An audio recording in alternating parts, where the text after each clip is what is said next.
Got room for one more? Okay, everybody, hear this. I'm taking this woman to hang.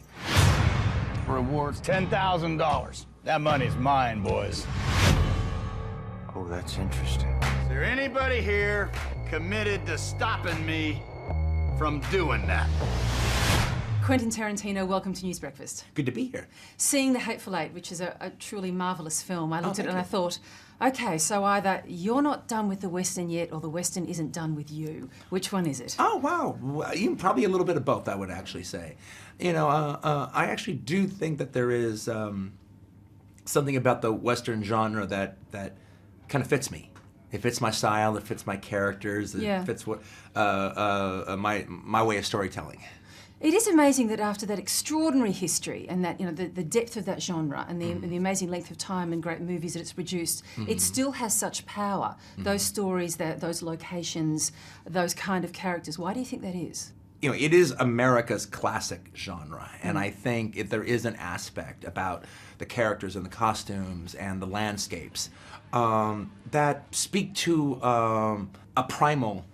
almost a primal idea of stories of men, more or less, usually, against the wilderness situation. And it's kind of gone around the world, and everyone has their own, every country has their own reaction to it, and almost has their own sense of it, and their own feel of it. Because everyone has their own frontier story, I guess. Absolutely. Yeah, no, we just actually watched in Sydney, I sponsored a double feature of The Chant of Jimmy Blacksmith and Mad Dog Morgan.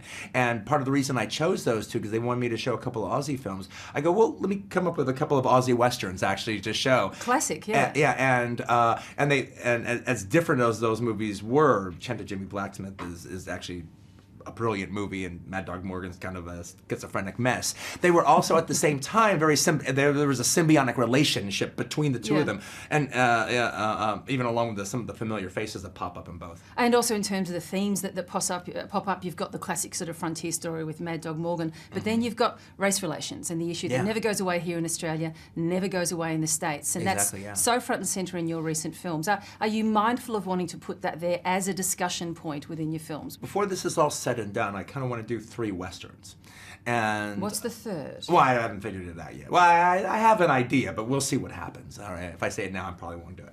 I guess let the kettle simmer a little bit. But I actually think dealing with the race relations between white and black in America is actually one of the things that I have to offer to the Westerns. That's something I have to say. It's something I have to offer to the genre that maybe a lot of the other great Western directors didn't do. And if they did, it was usually in a facile way and usually in a one-off kind of situation. But this kind of conversation, I actually think, is something that I have to offer to the genre.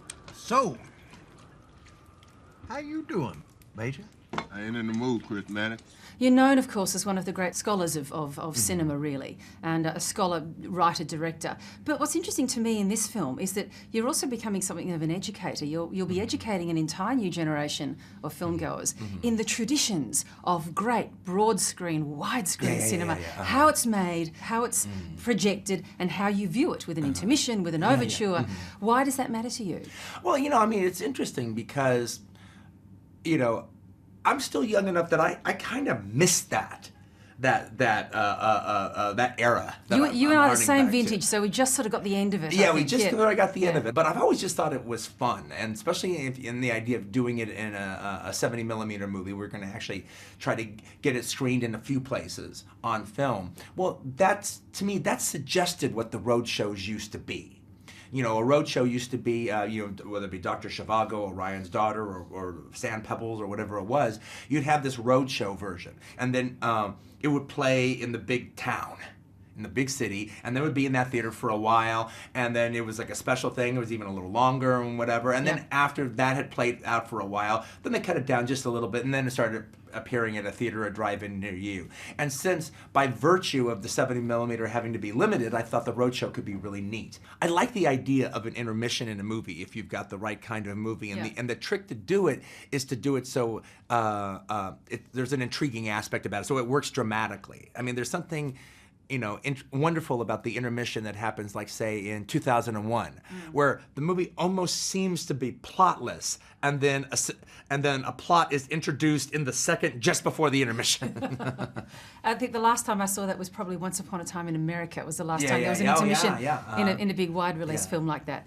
Do you struggle to balance heritage and originality when you're making a film? Because both clearly matter to you. Oh wow, that's a really good question. I don't think it is a struggle. If I end up doing both, I think it's just organic. It's coming from where I'm trying to come from. Maybe because at the same time we can harken back to the big epics of the 60s, like Ben-Hur or something like that. At the end of the day, this movie's very different from those movies. I doubt this movie would have gotten that type of treatment in the 60s. This is almost closer to like if Ken Russell's The Devils was like in 70 millimeter with a big intermission and a program. Which is a nice thought, actually. Yeah, that'd be good. Do you think the illegal leaking of your film by pirates last month is damaging the box office of The Hateful Eight? I hope not. So far, not in Europe, where it's been released so far. We've been doing really, really good there. So we'll see. And if the box office doesn't turn out to be as good as, say, Django Unchained, which of course Unchained made a marvellous amount of money, will you look back on that and consider what reasons might have played out there? If you make a movie this cynical, this bleak, this about America, and then Americans all of a sudden decide they don't like that message, well, okay, well, that's not so surprising. I've been making movies for a long time, and like my last couple of movies were hits, and it's not really important that this is a hit. It's important that I make it, and it's important that it plays for years and people see it, down the line. The recognition is important, though, and it's surprising to many that it's not received more Oscar nods. In particular, Samuel L. Jackson not getting a Best Actor nod. In fact, this has been described, I think, as one of the whitest Oscars coming up. Why do you think that is? I don't know. I mean, my only guess, frankly, is that they take him for granted. That would be my only guess. But I know you want to beat Woody Allen when it comes to the number of screenplay Yeah, no, nods. I would like to, but it's funny. People who I know have been coming up with these. Well, we think it. Like for instance, how because I didn't get nominated for a screenplay award. I expected to. I think a lot of people expected me to, especially since I think this is my best script, maybe. And so the thing about it was, a lot of people come up with, well, I think it was this and this and that. I go, sometimes they just don't like it. And very quick last question: do you regret vowing that you'd only make 10 films? Are you sticking with that promise? Yeah, I mean, look, it could be 11, but it's not going to be but it's not going to 13 or 14 or anything. Yeah. Quentin Tarantino, a real pleasure talking to you. Thank you. My pleasure. Hold on! One of them fellas, they'll kill everybody in here. Now we're talking.